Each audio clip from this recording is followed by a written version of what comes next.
Review novel Life of Pi, kisah Pi. Buku Life of Pi, kisah Pi ini sangat menarik, karena kalimat yang dijalin oleh penulis akan membuat Anda penasaran dan sekaligus terharu.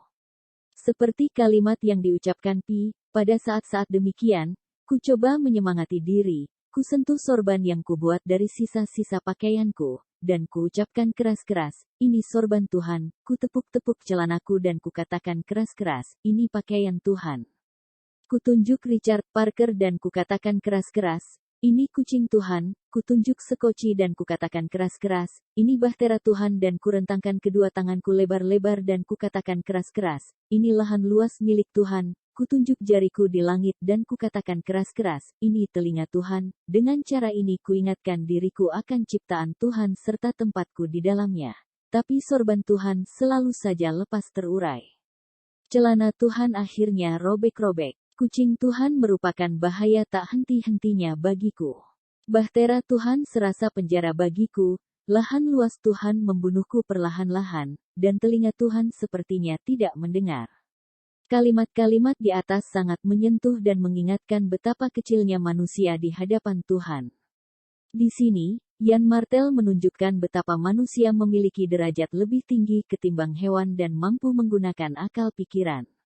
Pi berhasil mengendalikan Richard Parker dengan menjadikan dirinya adalah satu-satunya sumber makanan dan air baginya, dan menciptakan suasana kebun binatang bagi Richard Parker.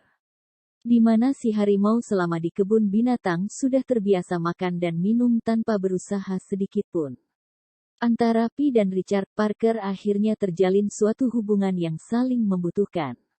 Richard Parker membutuhkan Pi untuk suplai makanan dan air, sementara Pi membutuhkan Richard Parker untuk mengingatkan Pi akan keberadaan dirinya sendiri, menunjukkan eksistensi Pi. Persahabatan yang terjalin antara Pi dan Richard Parker makin terasa kental pada saat ada kapal yang tidak melihat keberadaan sekoci mereka. Dalam keputusasaan Pi berkata pada Richard Parker, "Aku sayang padamu." Kata-kata itu meluncur tulus dari mulutku tanpa dapat ditahan-tahan lagi. Perasaan sayang itu membanjiri dadaku. Sungguh, aku sayang padamu, Richard Parker. Kalau tidak ada kau, entah apa yang akan kulakukan. Kurasa aku tidak bakal tahan. Tidak, tidak bakal. Aku akan mati kehilangan harapan. Jangan menyerah Richard Parker, jangan menyerah. Aku akan membawamu ke daratan. Aku janji, aku janji.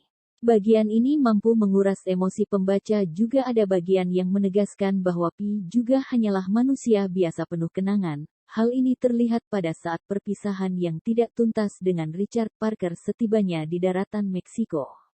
Richard Parker meninggalkan Pi begitu saja tanpa memandang sekalipun pada Pi. Pi terhenyak dan tidak paham mengapa Richard Parker meninggalkannya begitu saja. Bahkan pada saat Pi telah dewasa, kenangan ini kerap membuat hatinya teramat pedih. Ketika akhirnya Pi mampu mendarat di Meksiko dan diwawancarai oleh Kementerian Transportasi Jepang, Yann Martel berusaha menantang imajinasi Anda untuk mempercayai isi buku ini seperti yang diutarakan oleh Pi pada wakil dari Kementerian Transportasi Jepang. Kalau dalam urusan percaya saja Anda tidak bisa, buat apa Anda hidup? Kalimat tersebut dapat membuat pembaca tersenyum simpul. Bahkan kata-kata yang terucap oleh salah satu tokohnya juga merupakan tantangan, yaitu, kisah ini akan membuat orang percaya pada Tuhan, merupakan daya tarik tersendiri yang akan membuat pembaca akan terus membalik halaman demi halaman buku tersebut. Boleh percaya boleh tidak, tapi yang pasti dalam keadaan tanpa harapan dan tanpa seorang pun bersamanya, manusia cenderung akan beralih ke Tuhan. Secara keseluruhan kalimat-kalimat yang terdapat pada buku ini mengundang simpati, haru, sekaligus mengundang senyum.